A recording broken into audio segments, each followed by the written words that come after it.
We are, as a people, inherently and historically opposed to secret society, opposed to secret oaths, opposed to secret proceedings, secret proceedings. No official of my administration, whether his rank is high or low, should interpret my words here tonight as an excuse to censor the news, to stifle dissent, to cover up our mistakes,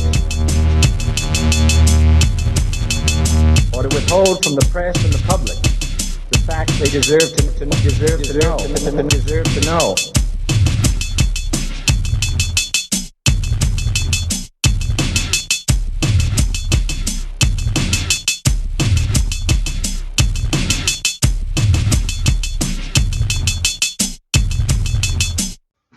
Welcome to Conspiracy Corner Podcast, everyone. This is Abe, your host. Time is now 6:16. It is Wednesday, March 30th, 2022. Just got off work. It's a pretty chill night. Got everything done. Got some help towards the end, so that's always nice. Makes the night a little better. As far as updates, I'm off today. I might go up to Jessamine County Library, maybe play some Yu-Gi-Oh with a co-worker at work. He invited me to go play some Yu-Gi-Oh with him, so me and Sammy might go do that. Apparently he's supposed to have some friends too, so it's going to be a big group of people, so that'll be fun if it goes through, depending on how Sammy feels. But as far as updates, that's about it. Just off today. I might do a podcast later today. My phone's dead, so a lot of the stuff that I was going to do the episode on, I can't really do it without my phone. So today we're going to be covering some true crime. And yeah, let's get on with the show. Amelia Elizabeth Dyer. Watermen working on the River Thames near the mouth of the Kennet at Reading on 30th of March 1896 joked with one another about an object which had been spotted swirling about in the wake of their barge. It looked like a brown paper parcel, and there was considerable good-humored banter about its likely contents. Lost treasure, perhaps, or merely discarded clothing? One of the men hauled the parcel on board with the aid of a barge pole, and the rest gathered round to satisfy their curiosity. The water-soaked wrapping paper was pulled away to reveal the naked body of a child with a cord tightly drawn around the neck. The body had been weighted with a brick. Recovering from their initial horror, one of the men was sent to report this grim discovery to the police. Superintendent Tousley noted in examining the brown paper wrapping that it bore some writing. He discerned a name and address: Mrs. Thomas, Piggott's Road, Lower Caversham. The wrapper also carried a Bristol Railway label. In answer to their inquiries, police learned that Mrs. Thomas had moved house, and it took 5 days before she was located under the name of Dyer, living in another part of Caversham. Meanwhile, on the 31st of March, Mrs. Thomas alias Mrs. Dyer, and, for this occasion, alias Mrs. Harding, traveled by train to Shettleham. There she met a young woman who had answered her advertisement in the Bristol Times and Mirror, offering her services for child adoption. Ms. Evelina Edith Marmon, a 23-year-old barmaid with a 10-week-old baby daughter, had received an encouraging reply from Mrs. Harding, who lived at 45 Kingsington Road, Caversham, reading, "I should be glad to have a dear little baby girl that I could bring up and call my own. First of all, I must tell you that we are plain, homely people. in fairly good circumstances, and that we live in our own house. I have a good and comfortable home. We are in the country, and sometimes I am alone a great deal. I do not want a child for money's sake, but for company and home and comfort. Myself and my husband are fond of children. I have no child of my own. A child with me will have a good home and a mother's loving care. We belong to the Church of England. Although I want to bring up the child as my own, I should not mind its mother or any other person coming to see her at any time, or him. I only hope that we may come to terms. So on March 31st, Evelina met Mrs. Harding, and the two women wept together at the moment baby Doris was handed from the natural to adopted mother, with the agreed fee of £10. The older woman reassured the distressed young mother. "My neighbors call me good Mrs. Harding," she said. The two women walked to the railway station at Cheltenham, where Mrs. Harding retrieved a carpet bag which she had left in the waiting room. Evelina travelled on the train as far as Gloucester, when she tearfully embraced baby Doris and kissed Mrs. Harding good-bye. Adopted mother and child travelled on the Reading, leaving behind the weeping, disconsolate figure Evelina Marmon. On the 1st of April, Mrs. Harding, using her real name of Dyer, again embarked on a train journey, this time to London. She had arranged to join her married daughter, Polly, at Paddington Station, where they met Mrs. Amelia Hannah Sargent under the clock. This meeting resulted from another of Mrs. Dyer's advertisements. Couple having no child would like the care of one or would adopt one. Terms £10, inserted in Weekly Dispatch. A maid in Mrs. Sargent's household had borne a child which it had been decided should be adopted. Mrs. Dyer took the boy named Harry Simmons, and accepted £5 in cash and an IOU for the remainder. 3 days later, police traced Mrs. Thomas to 45 Kensington Road, Caversham, and interviewed a middle-aged lady who described herself as a nurse. Her real name was Amelia Elizabeth Dyer, a rather stoutly built lady aged 57, with coarse features and a mannish appearance. Mrs. Dyer, in addition to her aliases of Harding and Thomas, used at least 5 other false names. 2 children were living in the house under her care: Willie Thornton, aged 9, and Nellie Oliver, aged 12, together with an old lady known as Granny Smith. These individuals would later be questioned, but what concerned the police immediately was their discovery in a cupboard under the stairs of a large amount of baby clothing. There was also the unpleasant and unmistakable odor of decomposition lingering in the air. Other finds in the house included some pawn tickets for baby clothes and a number of letters and telegrams relating to the adoption of children. Mrs. Dyer, in answer to police questions, now admitted her real identity. Officers learned that her daughter and son-in-law, Arthur Ernest Palmer, had lived with her in Reading and had since moved to London.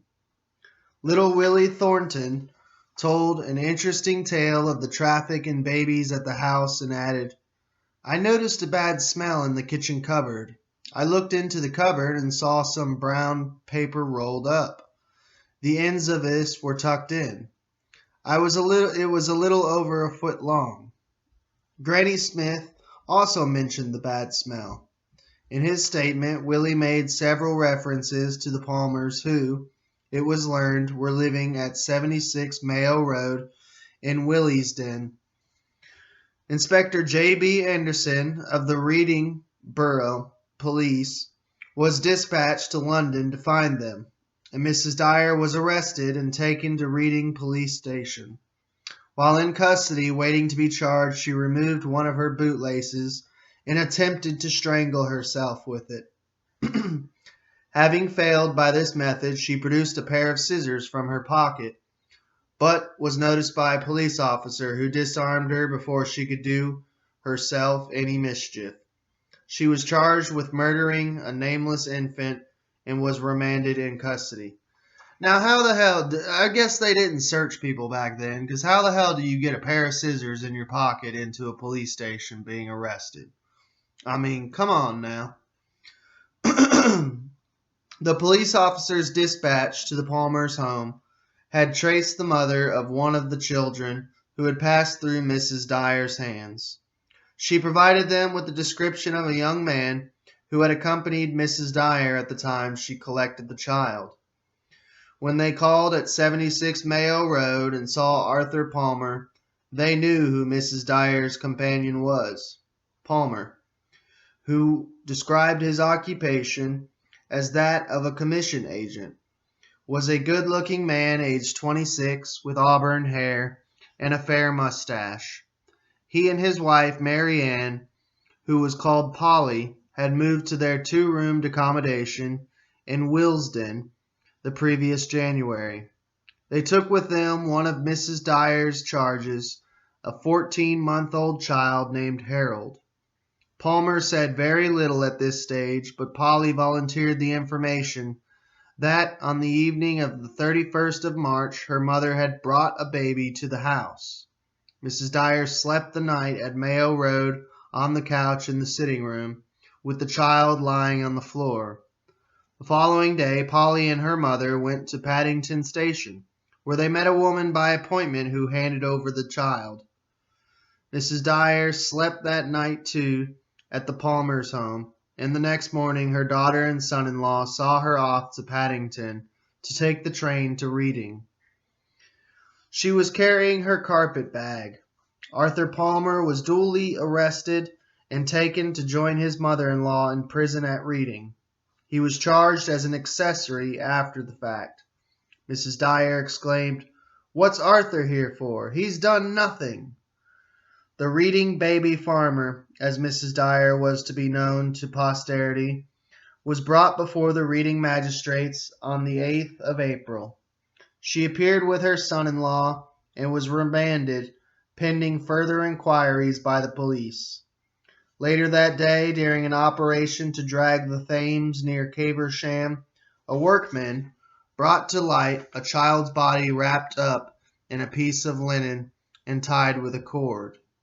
On being opened, this bundle proved to contain the decomposed remains of a male child and a heavy stone used to weight the parcel. The child had been strangled. 2 days later, a bargeman working the drags in the river near the Clappers footbridge at Caversham hauled out another body. This was the strangled corpse of a 9-year-old boy. A piece of tape was tied tightly around its neck, and a handkerchief had been thrust down its throat. The body was weighted with a brick and wrapped in canvas, secured with string. Later, still on the same day, a carpet bag was retrieved. Its contents were no less grim than those of the parcels. Henry Smithwaite had found the bag while dragging the Clappers pool. Fearing what might be found in it, he called Sergeant Harry James, who opened the bag, although they were partially prepared for what they might find. The two men, nevertheless, recoiled in horror when they found the bodies of 2 children. A female child lay on top, wrapped in a diaper. Underneath was a boy similarly covered. Both had been strangled, and their carpet-bag coffin had been weighted with a brick and a half-brick. On the 11th of April, Annie Dyer and Arthur Palmer were charged with the murder of the child found on March 30th. While they were before the magistrates, a further body was found in the Clappers pool, making a total of 6 dead children discovered in the river. All had been strangled in the same manner. Following a remand, the couple appeared before the Reading magistrates, when Annie's arrival at the court was greeted by a storm of boos and hisses from the waiting crowd. Public anger had been stirred by newspaper reports of her activities and emotional stories about this terrible traffic in human beings, not to mention the inability of the police to deal with the nefarious creatures of blood. The traffic referred to was the practice of a number of unscrupulous women, trading as child nurses, so-called baby farmers, who took money from fallen young mothers on the patient pretense of adopting their babies. As soon as these grasping women had their hands on the few pounds which they charged for their services, they jettisoned the tiny human cargoes into the river. Annie Dyer, even before her alleged guilt was judged, reaped the results of bitter public resentment over a series of such incidents. As before, she was joined in court by Arthur Palmer and little Willie Thornton, wearing a sailor suit for the occasion, and Granny Smith were squeezed in the back of the court. The prosecution was conducted by the Recorder of Windsor, Mr. A.T. Lawrence, who announced that, for the present, he would deal only with the murder of the infant Doris Marmon.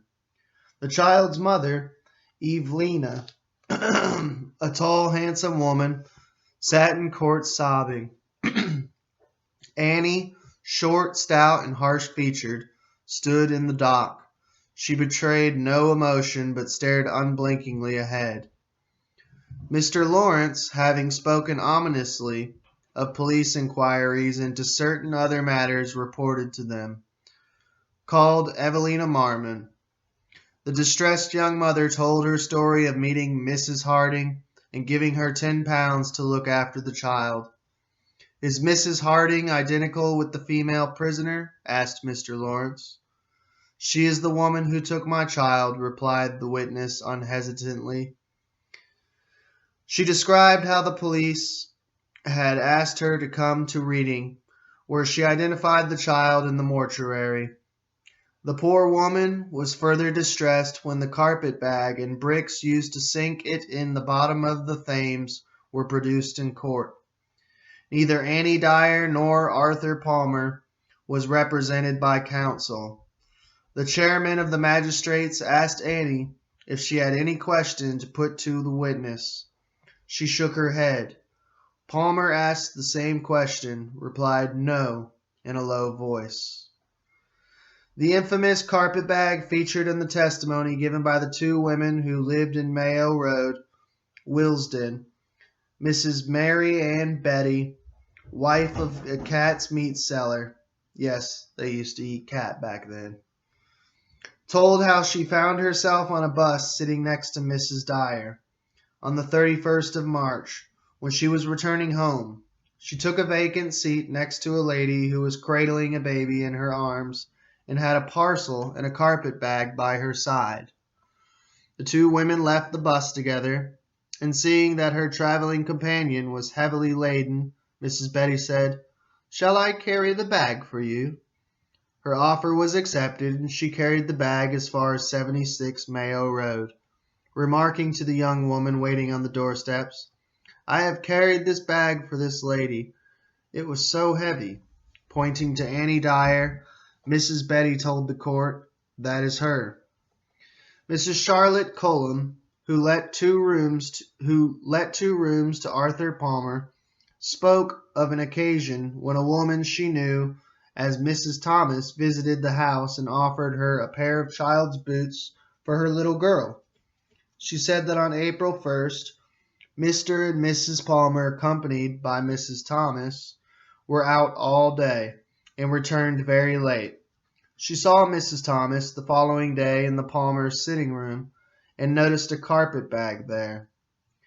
Mr. Cullum supported his wife's testimony and added that some sort of bricks used to weight the bodies of the dead children were identical with the bricks thrown into his garden after he had fitted a new fire grate in one of his rooms.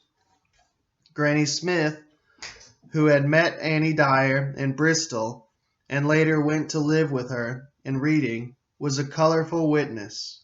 Soon after settling down at Caversham, Annie brought Willie Thornton to the house, subsequently Mother, as Granny called Annie Dyer, brought home numerous children. Some of them stayed for a few weeks and then disappeared, supposedly returning to their rightful mothers. Granny said that one Tuesday in March, Mother left home early in the morning and went to London. She returned at night with a brown paper parcel, which was placed in the kitchen on a sewing machine. "It was there when you went to bed?" asked Mr. Lawrence. "Yes." "Was it there when you came down in the morning?" "No." That same day, Granny noticed a strong smell in the kitchen cupboard. "I thought it was some meat," she said innocently. The police at Reading were inundated with letters and inquiries from women who had entrusted their infants to Mrs. Dyer. That they had good cause to worry was underlined by the fact that Annie Dyer had pledged children's clothing amounting to 300 weight with a Reading pawnbroker. The baby boy who shared the carpet-bag coffin with Doris Marmon was identified as Harry Simmons, the child handed over to Annie under the clock at Paddington Station on the 1st of April. The two prisoners were remanded for another week, and in the meantime another dead child was found. A female aged about 3 months came to the surface in a sackcloth parcel near the dreaded Clapper's Pool. The body of the decomposed infant was clothed, and its nightdress was marked with the initials JDA. Handkerchief had been thrust down its throat, and a double tape was tightly drawn around the neck. In between remands for the prisoners and inquest on the dead children, the police began to build up a picture of Annie Dyer. It appeared that she had been born in Bristol and had lived there most of her life. She married William Dyer, a respectable working man with whom she lived with until 1893. Apparently her husband was away from home a great deal, and Annie decided to take in children to nurse. For a few shillings board she adopted maternity cases and children whose parents wanted them off their hands. In 1880, while living at Totterdown, near Bristol, she was convicted at Long Ashton Petty Sessions for running a baby farm. She was sentenced to 6 months of hard labor, which had little, if any, corrective value. For within a short time of her release, she was busily taking in children again. In November 1891, Annie was admitted to Gloucester Asylum following a self-inflicted throat wound. The less charitable of her neighbors suggested that this was a clever dodge to avoid the inquiries of those seeking information about children entrusted to her care. She stayed there only a month before being released. Her pursuers were quickly on to her, and she was pressed by the parents of a baby she had nursed to return their child to them. She told them she had passed the child on to a woman who wanted to adopt it, and gave them addresses in Bath, Chettleton, and Gloucester. Annie decided to retire from the scene and following an incident where she allegedly tried to drown herself, she was admitted to Wells Asylum in December 1893. So this chick's just like suicidal in general. Again, she spent only a few weeks there, but was later readmitted to Gloucester Asylum. In 1894, 4 children in her care were reclaimed by their mothers, allegedly persons in good positions, who had paid Mrs. Dyer large premiums to look after their children. Early in 1895, Annie was transferred to the workhouse at Barton Regis, where she discharged herself and was readmitted several times. While in the workhouse, she met Granny Smith and offered to be a sister to her. Annie left the institution on 18th of June, and Granny, who was on leave of absence that day, left with her. Annie and her newfound companion left Bristol and went to Cardiff to join her daughter and son-in-law. She told them that she had left her husband because he objected to her adopting babies. Arthur Palmer was unemployed, and he and his wife were in debt. No doubt, the premiums which Annie acquired for the children she took in temporarily helped the family budget. But Cardiff soon became too hot for them. In September 1895, they all decamped to Reading, where Annie immediately began placing advertisements to board children. They operated first from a house in Elm Road, Caversham, then moved to Piggott's Road, and finally to 45th Kensington Road. During this time, Annie took in at least 11 children. The identification of these children and their precise comings and goings were difficult to establish. Annie brought one child with her from Cardiff, and on the 23rd of September, her daughter traveled to Gloucester to collect the 10-month-old daughter of a barmaid, Elizabeth Golding. This child, together with the £10 fee, was brought back to Reading to be followed by Willie Thornton.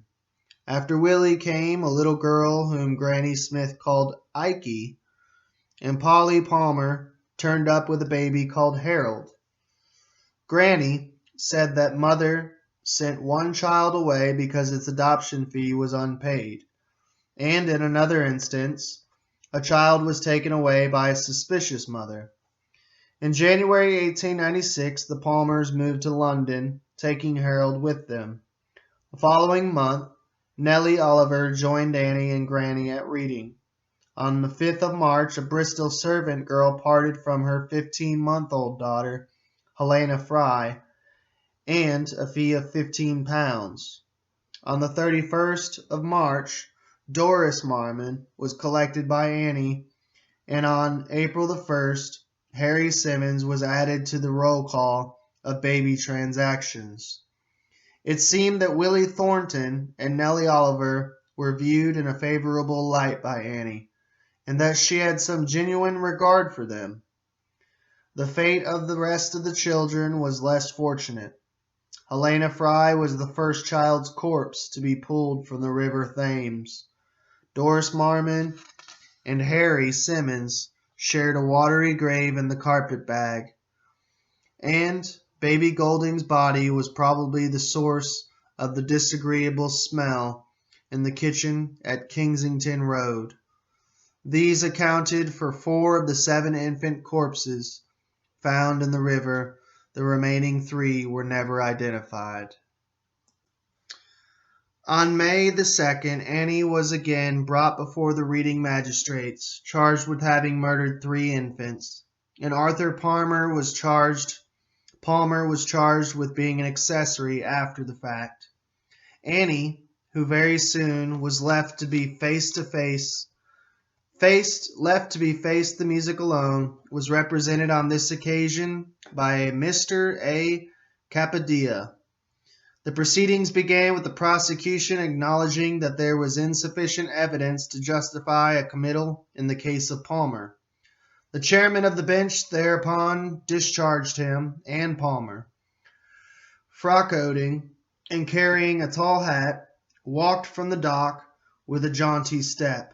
His elation proved short-lived, though, for he was immediately rearrested by Superintendent Tousley on a charge of abandoning a 4-year-old child in Davenport, leaving his mother-in-law downcast in the dock.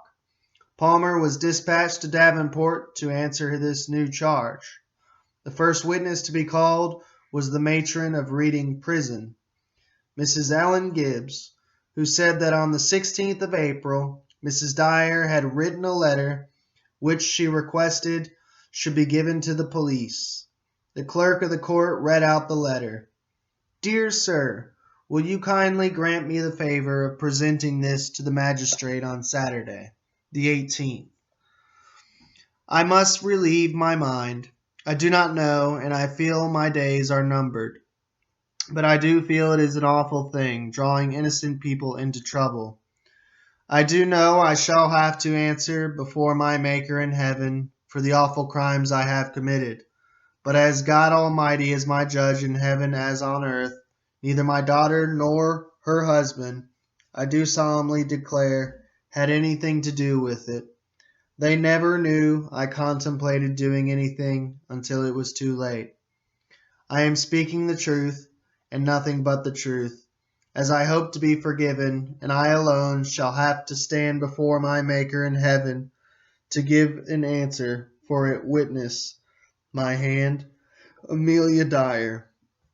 And we'll wrap it up there. Stay tuned for part 2, and you all have a good day. We are, as a people, inherently and historically